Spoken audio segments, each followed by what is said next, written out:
Hey, Peter Stain Report. I'm here with Jeremy, Grit City Punk, and we're just throw things off already, right? So you ask a lot of people, like, what does punk mean to you? I haven't really seen you talk about it too much. I get you, like, you put your 2 cents in, but like, it's never like punk means this to me. You know what I mean? Yeah. That's a tough question, and that's why I always ask everybody, because it is a tough question, especially if you just come out of nowhere and you say, dude, what is punk? And I mean, there's the easy, obvious surface level, like, well, it's fast, aggressive music that's, based in DIY, and, it follows a certain lineage of, from the ska scene and early punk scene in England, blah, blah. I mean, we can go through the whole history of punk music, but, I mean, that's not what we were here for. Yeah. Punk to me is, besides that, because the music genre, I mean, you can argue about that all day.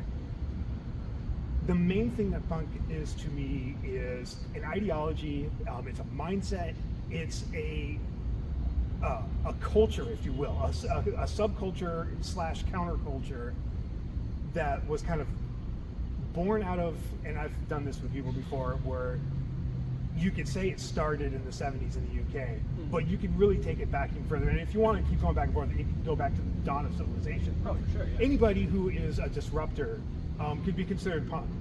Anybody who goes against the grain for a noble cause is punk. I talk about this all the time. Woody Guthrie was punk as fuck. Oh, for sure. So to me, punk really is, it's a mindset. It is the knowing in your heart that, if what's in the mainstream is not just, then it's got to go. It's standing against the systems that harm people. It is lifting up voices and communities that can't speak for themselves, or that are, being pretty fairly. This GPS guy's got distracted. No, it's okay. But it's really it's standing for what you believe in, and not giving a damn if mainstream society is telling you otherwise. It's like that scene in Captain America when Sharon Carter says that her mom, Peggy, said that you're standing there and the whole world is telling you to move, and you say no, you move. That's okay. You just showed me up on that one. I got Captain America on the brain. I just want to break the world. No, Captain America's great. I love Captain America. It's just the world good. It's good. Yeah. It's good. Okay. Yeah. Cool. Because I heard there was like the Israeli superhero on there, and I was like, is this gonna be Zionist propaganda? I was a little scared it was gonna be Zionist propaganda. I haven't heard anything about that at all. I think I would have. So that's good. I'm really excited for the new Superman movie. I love Superman. I love James Gunn. I'm really excited that Crypto's in it. So. Yeah. People were complaining about like Crypto like being like not accurate when Snyder didn't even have Crypto.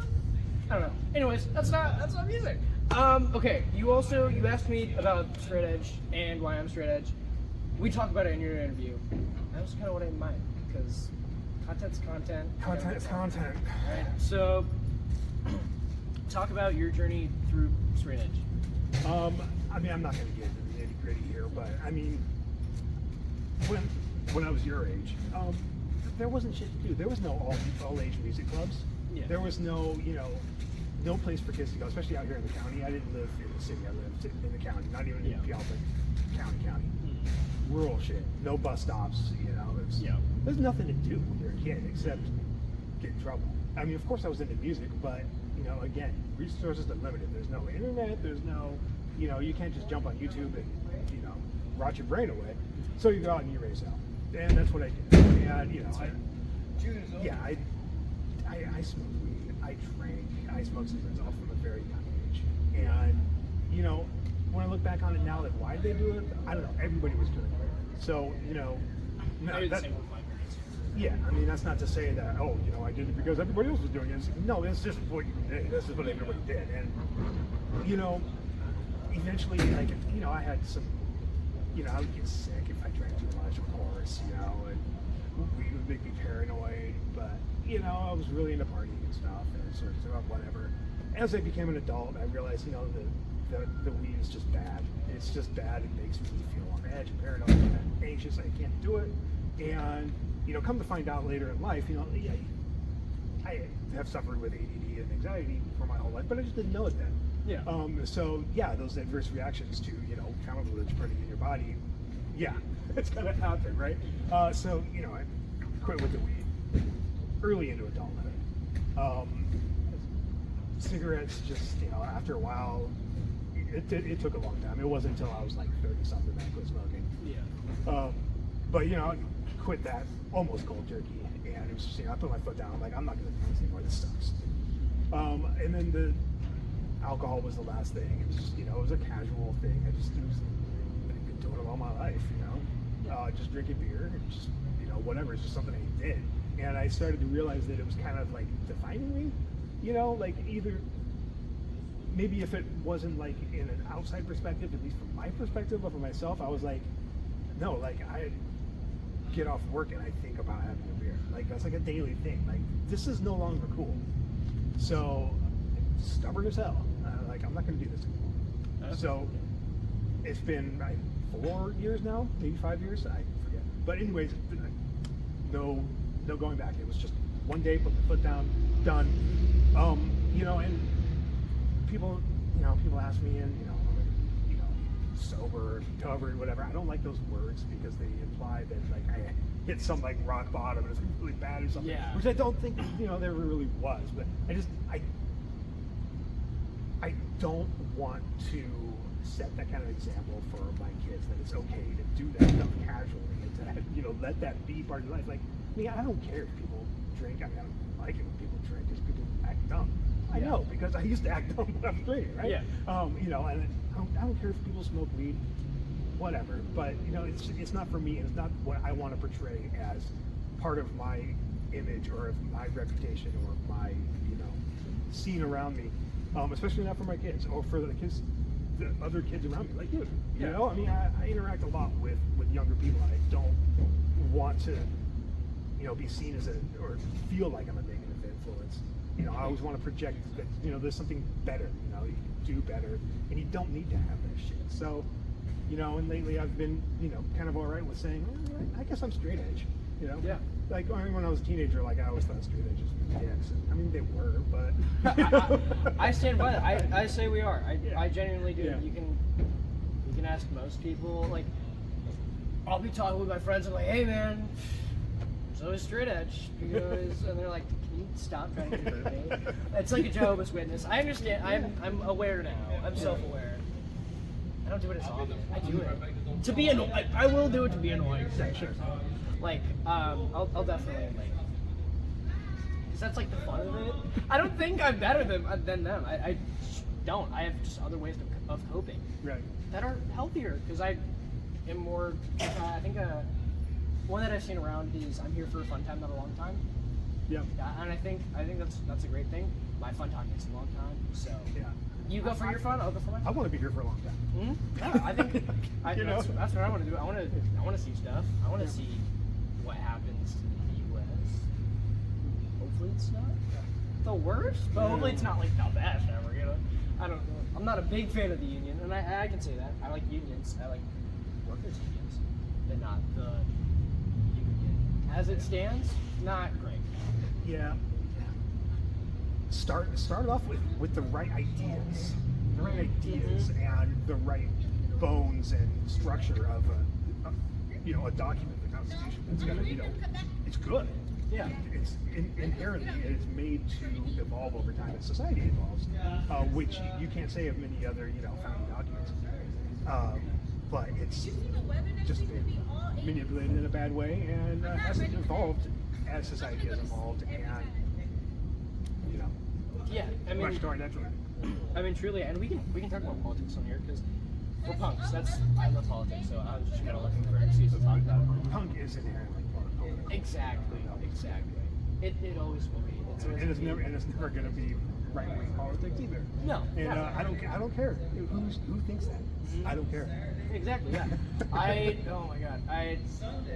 In Margaret's sick interview, I did call out Raccoon Taxonomy for being right-wing. not right wing as in far right, but right wing as in moderate right. So like, vote blue no matter who. Oh my god. And that's not even the whole band. It's so I don't know. I don't care what I say. You can have your thoughts, and what I say does not affect him and his opinions. You go and do that, because I think what you do is completely different from what I do. We're just having crossover here, which is fine because we're in the same team and we're friends. So, but I can have my thoughts about that, and I'll tell you right now, that's not alternative. That's, you can't claim to be emo and then be a vote blue no matter who and say, oh well, socialism's never worked. I talk about this essay a lot, but I wrote a whole essay about when it has worked. So I don't know, and I had reviewed that essay with people who are knowledgeable, like social studies teachers and stuff like that. And they're like, yeah, this is correct. You're not lying here when you say this happened or this happened. So I'm right. He probably doesn't watch this. I don't think he cares. I blocked him. So we'll see. And they haven't said anything since the interview where I did talk about that. So, I don't know. But yeah, no, I think when people are like, yeah, no, I'm punk, and then they're like, no, you're moderate. You are not radical at all, actually.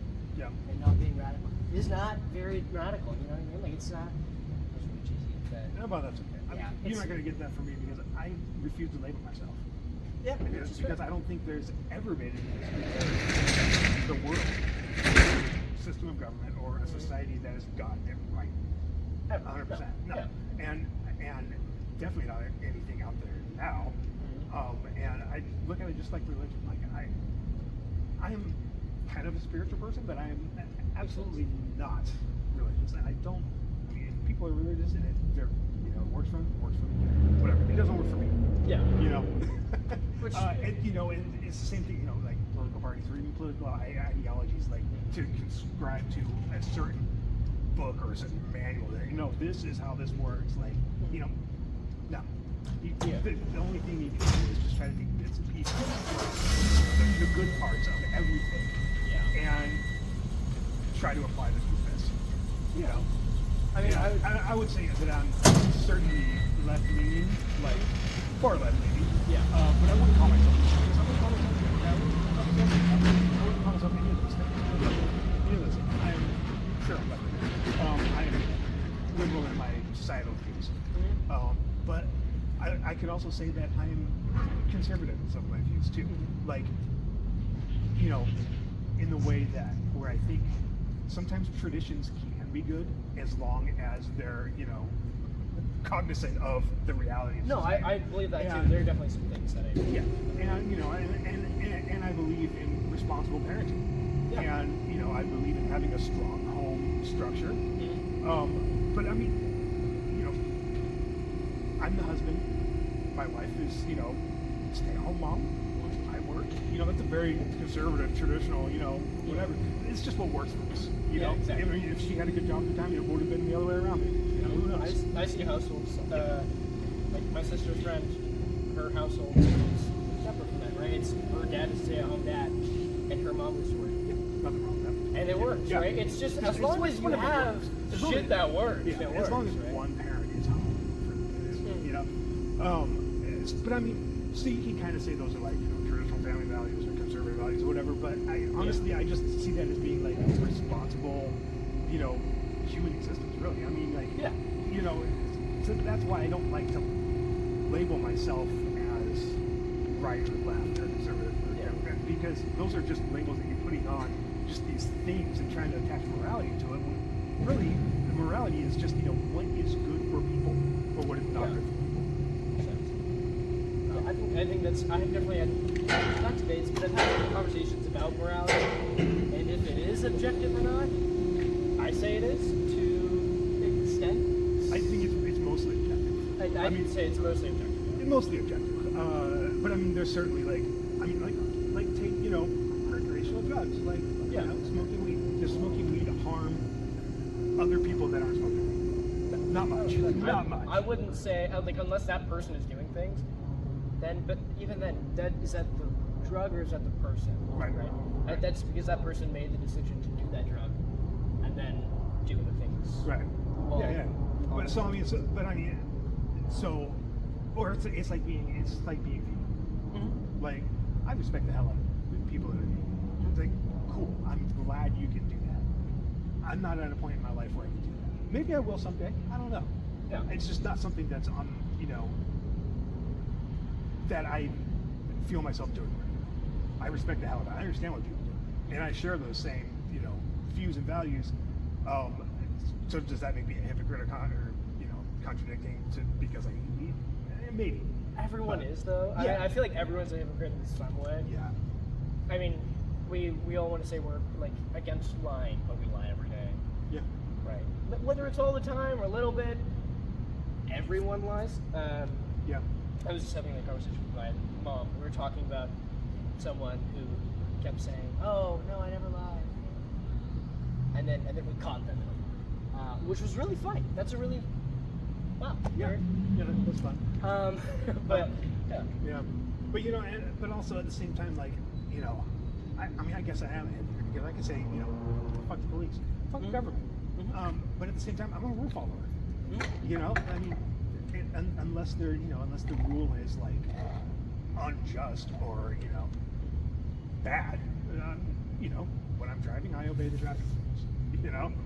Because you don't want to endanger people, right? Right. And it's personal responsibility. I think too many people mistake personal freedom with personal responsibility. Like, you cannot have freedom without the responsibility of respecting and allowing everybody else to have freedom as well.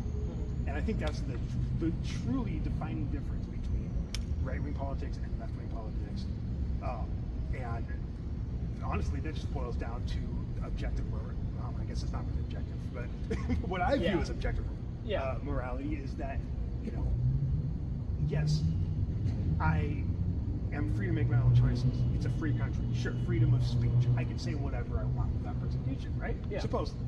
It should be able to. But, but I mean, does that give me the right to, say something, say something bigoted or, a slur or, something like that? No. That, you have to take into account that everybody else deserves the same thing as you. Yeah, I get that. I thought you were going to answer that. But Oh, no, I might have been, but I lost it. So, no, you're good. I agree for a lot of that, too. And I think objective morality is kind of like basic morality. Like, killing's bad, essay is bad. I have to watch what I say. I don't want... It's a tiny little account. It will be just... Oh, you're gone. Okay? I'm like really usually against saying essay, great. All of the other ones. Yeah. But at the same time, it's I don't like... believe self-censoring unless it's going to offend somebody. Yeah, exactly, right? Yeah. But also at the same time, I gotta tread lightly here. You gotta okay? work with the platform you're on, I guess. Exactly. I'll work with the platform, and then when I get like a little bit higher up, I'll start like being like, okay, yeah, I'll say it. Just saying right now, I'm being a hypocrite, and that's okay. We're just talking about that, right? Everyone's a hypocrite. Sure. So I'm justified. I swear. You asked me a few questions, and I'm just gonna put them back at you. Sure. Yeah, because you go on your show and you ask people these questions. I don't know, man. Are you expecting you just to not answer? I don't know. That's I'm not expecting anything, man. I don't know. What are your top bands in the scene, if you want to talk about that? Like In the top in, three. In the scene, I don't know if I can really say top three. I mean, I'm ride or die for Hot Step Mom and Right Tell the Experiment. I mean, I think that's pretty obvious. I have a good relationship with both bands. I've been following both bands for a long time. I love their music. I love what they do. I love them as people. They're amazing, great people. I'm also a really big fan of Milk Crate. I think the album that they put out last year, The Space Between. Thanks. Yeah. Yeah. Phenomenal album. Phenomenal album. Who else in the scene? I talked about Shell Shock. They're from Portland. I consider them part of this. It's a crossover scene. They're Northwest You know, they're just not. Yeah, you can local. focus on like Northwest scene. I'm just specifically the Pages scene. Okay. And Stargazing Pie. I love Stargazing Pie. I love Stargazing Pie. They are one of my favorite bands to watch live. Me too. They're just incredible. They knock it out of the park every single time. Didn't they just have their like first show back in the scene recently, or? No, I think they're kind of taking a little bit of time off from shows. I think, and they're playing tomorrow in Seattle. Oh, that might be what. Yeah. Or no, I could have sworn Joey went to this. Did he not? It was a couple months ago. Oh, okay. Tim Stafford. Yeah, okay, that's what I was thinking. Yeah, I was yeah, wrong yeah. about the date. Yeah, no, let me think. I have a buffer every single time. Do I have a buffer every single time? I don't think I did. Maybe I didn't call it any times. Maybe. I don't know. Because I had 15 minutes, 30 minutes to think about it while we did satire. So, and to kind of practice. I did kind of practice questions on them to, like, kind of see, like, what they said about it, right? Because I, like, asked them what their favorite bands are and, like, what their inspirations are. No, I didn't ask you favorite bands. Yeah. Favorite bands. Favorite bands? Yeah. Okay, I will say my all-time favorite band of all time is Pink Floyd. Hands down, Pink Floyd. That's fair. That's fair. I don't listen to a lot of Pink Floyd. I don't listen to them often most of the time.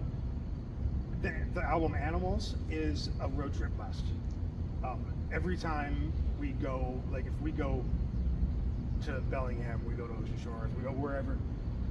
Animals is a CD that's gonna be in the car, no matter what. So I would say that's my all-time favorite band ever. Yeah. Ever. And I'm talking all the way from Syd Barrett days all the way up to the David Gilmour Machine in the 90s. I love it all. Yeah.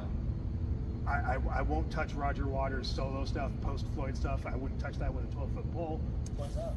Fuck Roger Waters. Well, what do you do? Oh, he's a Russia apologist. Yeah, among other things. Basically, he became the character in The Wall. That's fine. like in the worst way possible. Yeah. I mean, you write what you know, I guess. Yeah, I Right? guess. Yeah. He's always been a big maniac, you know. But I mean, this isn't a Pink Floyd podcast. But anyways, Yeah. that's just to say, I love Pink Floyd. My favorite artist, like as far as like just a singular person that's ever made music, ever written music, Neil Young. I've heard that name. Why do I know that? I like to call him Uncle Neil because he just feels like an uncle to me. He's just like, What kind of music does he make? oh, dude, he was with Buffalo Springfield. That's how it Crosby, Stills, Nash and Young. He had his own band, Crazy Horse. He's put out like 40 albums, Yeah. or more, of like actual just mainline albums. He's had probably 50 different bands. His work is incredible, and it's incredibly inspiring because every project that he's done is almost like a pendulum swing 180 from the previous one. Like he started with Buffalo Springfield doing like, you know, your traditional like hippie rock from back in the 60s. Yeah. And then his first solo album was kind of like an extension of that. His second one, he went with a full band. He went full like extended solos, jam, psychedelic kind of stuff. His next album was a little bit more folky and a little bit more scattered. And then he did straight up country. He went to Nashville and did a fucking country album. And then he did a coked out rock album after that. like every album is different. He did a fucking he did a rockabilly album in the 80s. He did an early electronica album in the 80s. It's just all over the place. And I respect that because he's never looked at what's going to be commercially successful for him. He's just doing one. He just does whatever the hell he wants. Yeah. And he's been commercially successful. And he pulled all of his music off of Spotify. A while ago, there was a big thing with Joe Rogan and everything, and he was just like, no, fuck Spotify. Take my music down. I don't want it on there anymore. Makes And sense. he has his own streaming website for all of his music. And, you know, he built an electric car out of a 70s Lincoln. Like the biggest gas guzzler ever. He Yeah. converted it to an electric car. Very, very autistic. Oh, I see. But You no, know- I mean, you know, he's just always the guy that stands behind the right causes. And his songs are beautiful, painful, fun. I mean, the whole spectrum. My favorite artist, hands down. That's you predicted one of my questions. I don't know how you did that, but Yeah, but I mean, if you would have asked me when I was your age what my favorite bands were, I would have said Sonic Youth, Nirvana. I mean, those would have been the two right there. yeah. Still hold it hard. Now, if you were to interview any bands in the scene right now, right, that you just haven't interviewed, whether it's like they're out of your reach, whether they're like really big, like I don't know. No Drop's pretty big. No Drop's pretty big. The Gins are pretty big. I know they're from BC, but like from Vancouver, BC, I'm pretty sure. That's still like kind of touching the sound. I count that. I count those bands. I count Vancouver as part of our scene. Yeah, I count all three Vancouvers. Right? No, I think the southernmost one is also. So I don't know, whatever it is. Like any band out of all those, because for me it's the Gins. For me, I would love to. They were I talked about it. One of my first bands I ever saw at the scene. So who would I interview? Yeah, who would you interview? Who's my dream interview from the local scene? Mm-hmm. God, that's a tough question, man. Because when I started this show, when I started Grit City Punk in December of 2024, I started prepping for it in November. Recorded most of the first stuff. Released the first episode right before Christmas 2024. Yeah. So it's been 6 months now. But when I started, I made a list of people from bands that I wanted to talk to, that I wanted to put on the show, and I've gone through the list. Wow. You know, I mean, How long was the list? I don't know. I think there was like 10 on the list. So I mean, I've added several, but also I mean, early on that list was Shell Shock. I'm going to say Shell Shock again. I That's fucking fine, love yeah. Shell Shock. Okay, Yeah. Portland hardcore band. They are so dope. Who else? I'd like to interview Ellie from Membrane. Membrane is kind of defunct right now. Maybe they're coming back. Yeah. And I mean, I probably could. I just haven't asked her. Yeah. Have you talked to Fishy Mushrooms? They're really You know, I'm just barely aware of them. So I saw them live. Was that the one I was talking about? that was the one with Liability. Just Yeah, last it week. was the one with Liability. Did you go to that show? I did go to that show, and then I left early because I was tired as hell. Oh, did you see Liability? No. I know I should have. Oh, I know I yeah. should have. I really Yeah. wanted to. Yeah, they're really good. It was just like, it was me and my girlfriend, and I was like, okay, so it's either I go to Mosh Pit and I'm really alone, or I go home and sleep in my bed. So I was like, I'm gonna go home and sleep in my bed. It's 9, I'm tired.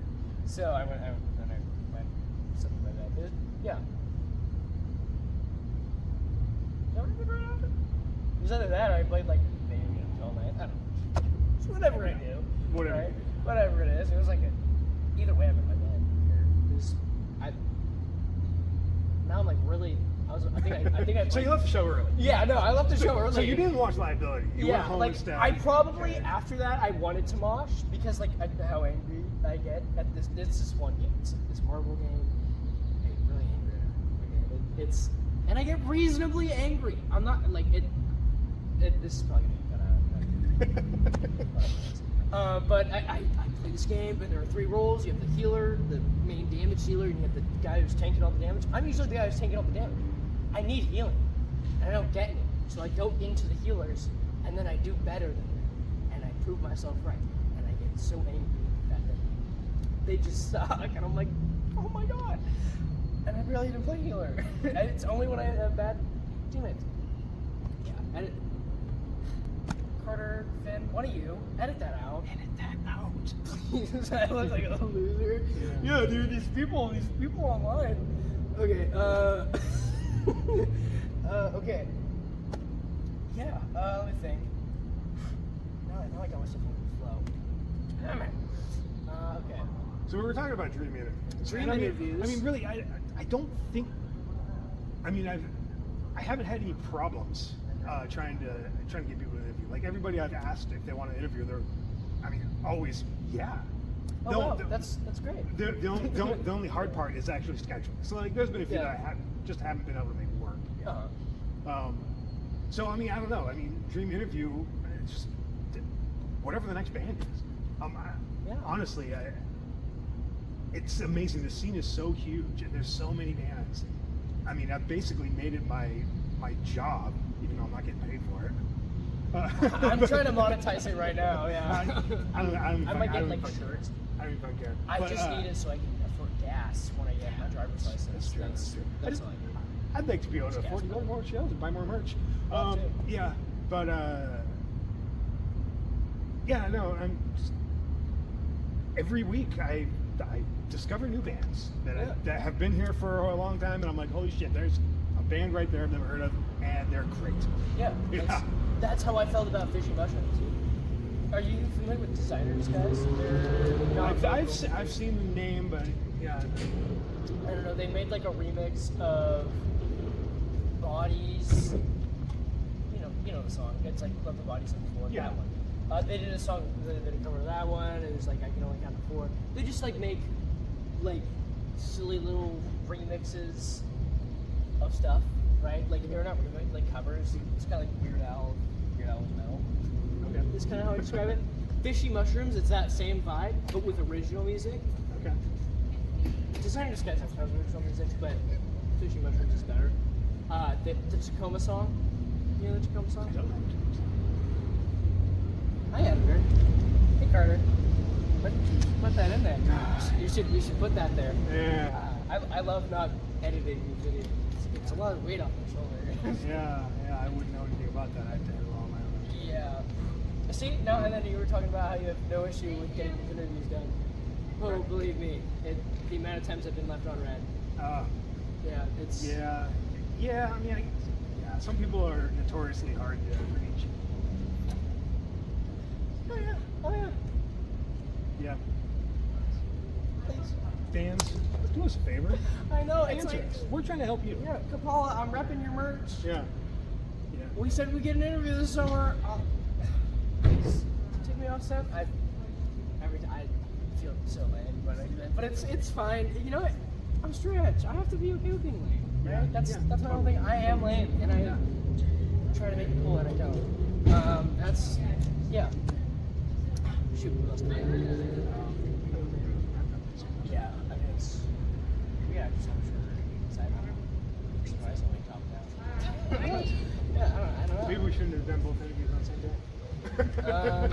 We can always do like another one too. We can do like follow-ups. I Sure. think follow-ups. Sure. Every summer, summer we do like a check-in. Okay. Yeah. Yeah, we can do that. Yeah, we can do that. Sure. Oh, wait a minute. I haven't asked you your favorite interview. How about My favorite interview? your favorite interview That I've done? You talk about them like a little bit, but like your all-time favorite that you've done. Besides mine. Dylan, Tongues. Honestly, she is so cool. I want to interview Tongues. I'm gonna reach out to them. Right. She has the coolest energy of anybody I've ever seen, on stage and off. I saw them live. Were you there? That was the Terror at Tacoma. Oh, That yeah. was my Okay, show. yeah. No, that was your show. Yeah, that was my show. Yeah. Wow. Yeah. my mistake. Keep that one in. Yeah. Yeah. Yeah. Yeah. No. That I think. I mean, listen. I like every interview that I've done.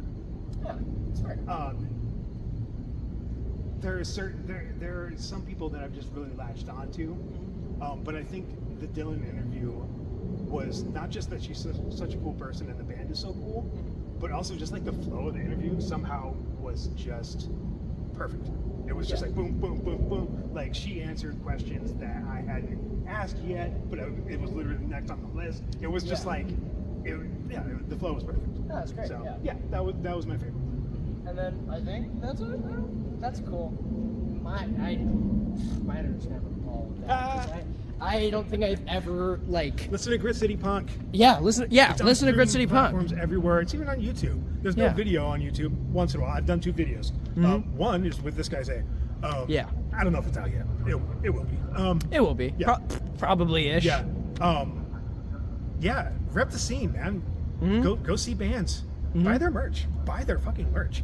Hell Tell yeah. your friends about the bands that you love. It's not expensive either. I got hot sauce from Fishy Mushrooms. Cool. It's Kiwi hot bands, sauce. listen up. Make weird merch. Yeah. Make weird. Well, you had cookies at your show too. That was dope as hell. I loved that. Yeah, my wife made cookies for the green room. Yeah. Yeah. It was really cool. And then you gave them out, and I Yeah, stole there a was some bunch. left over, so we gave them Yeah. out to everybody that was still around. Mhm. Yeah, It was really fun. it was. Yeah. Well, that's it. Oh, bye-bye.